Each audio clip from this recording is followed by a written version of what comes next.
Welcome to the Slop Farm. Enjoy the video. You start by getting both devices ready.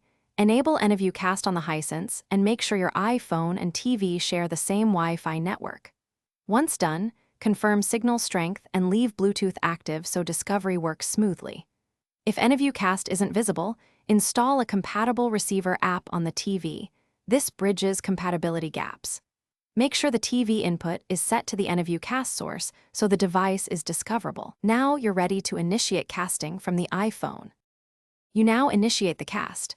Swipe down to open Control Center and tap Screen Mirroring or AirPlay, then select the Hisense AnyView Cast device listed. Once selected, watch the TV for a pairing or permission prompt and accept it. If the iPhone doesn't list the TV, try a third-party mirroring app on the phone that targets the receiver app running on your TV. This often resolves protocol mismatches. Make sure both devices stay on the same network during negotiation to avoid drops.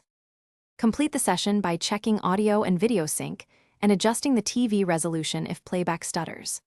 If the connection drops or the TV isn't found, restart the router, TV, and iPhone. Toggling airplane mode is a fast reset on the phone.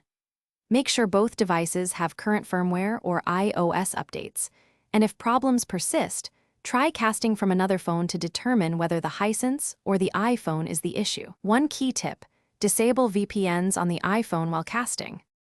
Thanks for watching. Consider subscribing if we helped you today.